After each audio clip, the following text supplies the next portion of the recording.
ช่วงนี้ติดตามข่าวภาษาอังกฤษกับไทย PBS World ค่ะ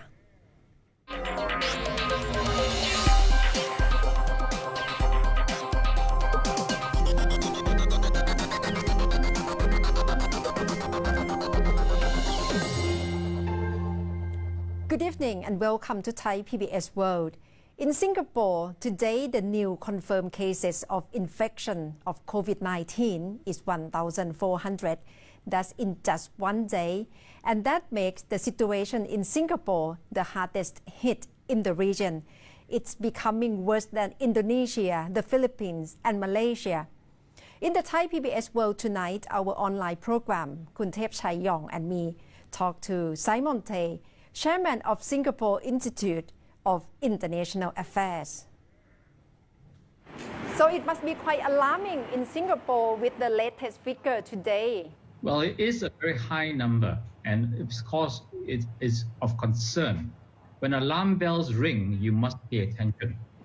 But I think we must understand the number. As you said a bit earlier, this is a huge number because of the outbreak in the foreign workers' dormitories. Because of the outbreak, our government is testing much more. And this disease, the more you test, I'm afraid, the more you will find. We are the largest number in Southeast Asia, but that's because we have tested the most.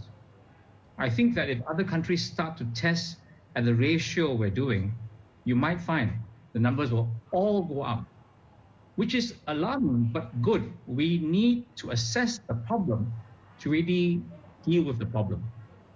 Simon, the spreading of the virus among the foreign workers, was it something that had been anticipated before? Well, the foreign workers' dormitories are quite close together. So this is a lesson that where it's very difficult to socially distance people, once one case happens, it really ripples through. We have a lot of foreign workers and they're spread out over more than 40 dormitories. At the moment, the infection rate is about 1% of foreign workers. So it's not so high percentage-wise, but because of the large number and our overall small population, it makes our numbers jump. How are you dealing with, specifically with this particular situation, then the spreading of the virus among the foreign workers? Yes. So Singapore, in a way, has two approaches. Say, for the general population, we continue with circuit breaker. For the foreign workers, because it's more intensive and they are living so close together, we have to give special measures. Our government has put medical teams inside the dormitories. So there are medical trained staff there to try to test their symptoms, provide testing and care very early. If any one of them develops symptoms, of course, they are taken out and quarantined, or when it gets worse, they are sent into hospital care. And of course, in Singapore, providing equal care for foreign workers, and all of it is free, just like for citizens. Simon, you said Singapore has tested more than other countries in the region. Can you tell us what's the procedure in testing in Singapore? We are still using more of the nasal test, which we feel is more accurate. So our government has not started to roll out the DNA or blood testing yet. Blood testing, not DNA testing. So it is quite laborious. It takes hours still. Now we are, of course, the government is of course monitoring the availability of reliable tests. But we are a bit concerned, I would say, and want to be conservative to use the test really is very accurate. Otherwise, you test people and they could be still asymptomatic carriers. That's worse. So our numbers are not the highest in the world, but we have tested per million people over 13,000 people, which by Southeast Asian standards is the highest. So how do you see the trend in the next 1 week? We don't know. I think leaving aside the foreign workers, if I could talk the other problem of the overall population, the numbers actually right now are quite stable. In fact, they are falling a bit thanks to the circuit breaker. We mustn't be complacent though. If anything, we have learned that while we did very well at the start, this problem has caught us a bit slow. So in a way, the humbling lesson is that this battle isn't over until it is really over. This is a complex problem. It will be long drawn. And even if you do well at some stage, a future problem might really surprise you. And the smallest weak point, this virus will find it. I think this is one of the humbling lessons that all of us will need to learn. And with a given situation, does it mean that Singapore will have to extend circuit breaker to prolong it? That's a good question, but it's a different question from the foreign workers. As I said, our government is trying a sort of two-system approach. For the circuit breakers, of course, there's also a lot of work to be done. As you know, we don't have a full lockdown. We've closed public spaces like Thailand, shopping malls are still open for certain shops, but we are being very close, monitoring, trying to keep social distance. It is not easy to teach citizens new habits. We're about halfway through a 4-week circuit breaker. I think, frankly, it takes 2 weeks for us to learn anything.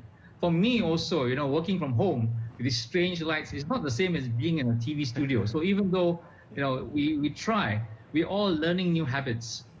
We are getting cases where citizens or some companies still aren't taking it seriously enough.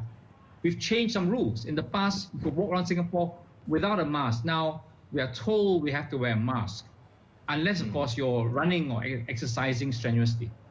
So the circuit breaker question will only be answered on about the 4th of May, when the government will give an answer. But if we look at the region and the world around us, I think it won't go back to what it was before. We've got to be a bit more careful. Otherwise, whatever good we've done during these 4 weeks will also disappear. So I think a lot of governments are looking for what they call an exit strategy, whether it's in California or here, and we'll probably make a decision quite soon. I see. And do you think that the fact that the ASEAN leaders and leaders from China, South Korea, and Japan met online last week and came up with a joint action plan, would this be helping with the individual countries in the region in the fight against the virus? I'm very hopeful about ASEAN. Now, I believe that every country must be the primary actor. They must make the real effort. So in Thailand, your government. In Singapore, my government. But there are areas where we really need cooperation. When you send people across the borders or stop flights, how do you restart? That's something to think about. The fund you mentioned is critical. We have enough money in Singapore, so does Thailand. But if we don't help the countries around us, ASEAN's integration, ASEAN's community will all break down. Even now, we're facing supply chain problems. Japanese, many companies use Southeast Asia as one market, one production base. This is what ASEAN community is about. But during this crisis, some people have cut off supply chains, either intentionally or accidentally. And we've got to make sure that our supply chains, our trading goods in and out is much more resilient. Of course, medical health is important. That's why China, Japan, Korea, I think are very important players to bring in. They have the size, they have the manufacturing capability. And China, because it was early in, is now coming out. There will be some problems, but they seem to be coming out quite nicely. And they can provide some of the equipment, some of the help, and so can we.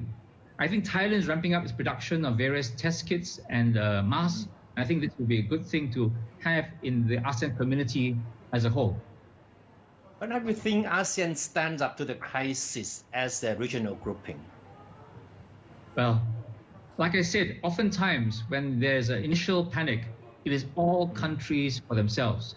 Even in Europe, when they talk about European Union, really very close, when the first problem happened in Italy, European Union did not do enough. It was really Italy on its own. That is the harsh truth.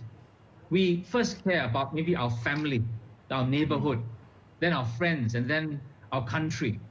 Now, ASEAN community isn't our first response. But I'm glad it is our second response, because that shows we can work together. We have to work together because we are so close to each other. Our economies are all doing well, very integrated, the movement of our people.